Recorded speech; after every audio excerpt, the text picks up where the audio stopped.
Hello, this is Daniel Raymond, the voice behind Ray's Guide, and this is going to be a quick look at 3 things that came to my mind from the last Inside Star Citizen.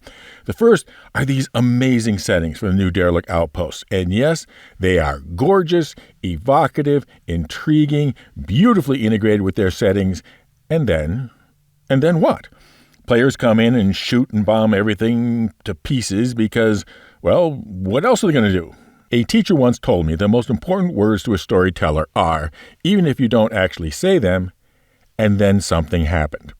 You can create the most incredible place imaginable, but then you're going to have to kick it in the nuts, because unless you do, you don't get an actual story. The Lord of the Rings, using the movies as the specific example, spends half an hour introducing us to Hobbiton, characters, settings, attitude, and a mysterious ring which can make you invisible. But rather than being used for thievery or spying, is only used as a party trick because hobbits are so nice and would never imagine doing anything else. Finishing with Bilbo whistling happily down the road to new adventures. And then something happened. So, if this is Hobbiton, what is the ring? What is going to happen to it? That will likely be the responsibility of the mission content team. And I don't know, maybe the fishing camp is actually a terrorist training base or a secret lab, or maybe just what it is, an old retired sage was a mission giver. But here's the thing. When the mission content team gets the content, whatever they're going to come up with, it will likely have them saying, gosh, if there was only a turret here, or a barrier there, or a vault there. And then, of course, it has to loop back for a redesign. An effective design loop starts with the needs of the design, as in, we need a place where players will be doing these sorts of things. And when they were describing their design process, it didn't really seem like the actual game use of the spaces was being considered. It was a stage setting only, not the play to be performed. Whereas in real stage sets, they start with the script of the play. But what if the peaceful fishing camp really is just a peaceful fishing camp?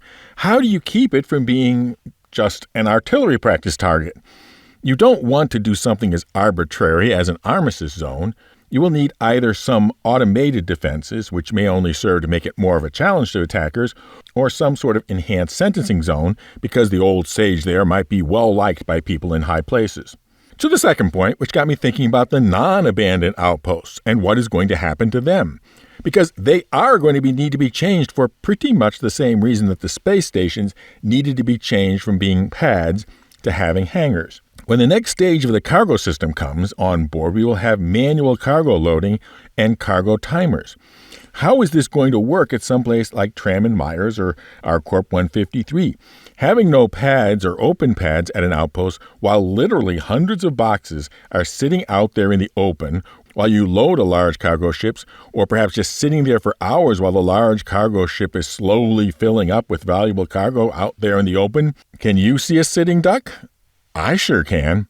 So hangars are needed for each of the existing outposts, again for the same reason that the change to hangars was needed for space stations. Will every outpost now need to become sort of huge underground facilities like we've seen previewed, particularly in places like Gillette Family Farms or Hicks Research, which have no obvious use for such cavernous undergrounds? Perhaps a slightly reduced version of just the above-ground part of those UGFs, along with some upsized outbuildings like really big greenhouses or large chemical plants. But something needs to be done before the next step in cargo can happen, and we haven't seen any hints of it yet, so I'm concerned. Then the third item, of course, is the preview hints of the Mirai Fury, and how can I not join in on all the speculation regarding the craft?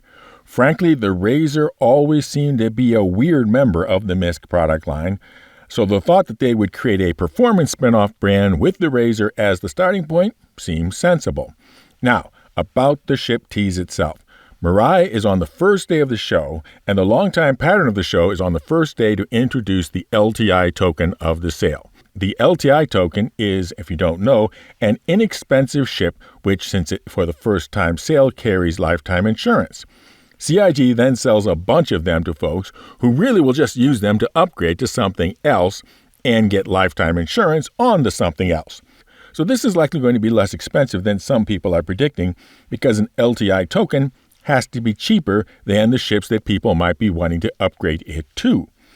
So my first glance thought was it was a competitor to the Anvil Arrow, which since the Arrow had a pledge price of $75 and an original war bond of $65, it does fit into that category. So even with a slight alien tax, I think that is still the choice. From other leaks and data mines, it appears to have no quantum drive and comes in two variants, one with 4 size 2 guns and a few missiles, and another with all missiles. But the real news here is how small it folds up.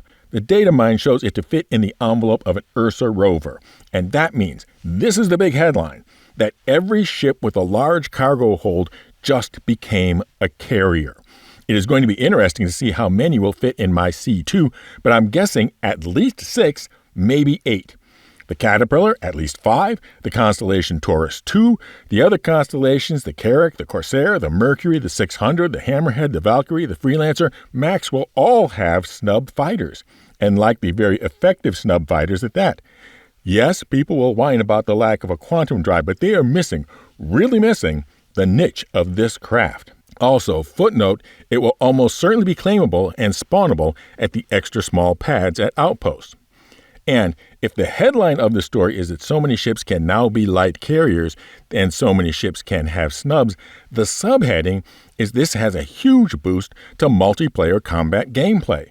The character of what a Hercules or Caterpillar can be in the universe has been transformed. They can now be carriers. That's a lot from a little ship. I expect that players will happily buy them by the handful.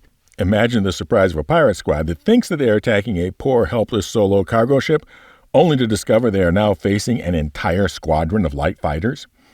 Now for an update on our giveaways. First, we have a 10,000 subscriber thank you giveaway for the LTI Hull C, the colossal cargo container carrying craft, to be given away when the sea goes live, now on the roadmap for 3.20, and the big annual IAE ship giveaway for the winner's choice of the Galaxy Complete, the massive modular mining moving medical machine, or the brand new big box bargain bazaar known as the Merchantman.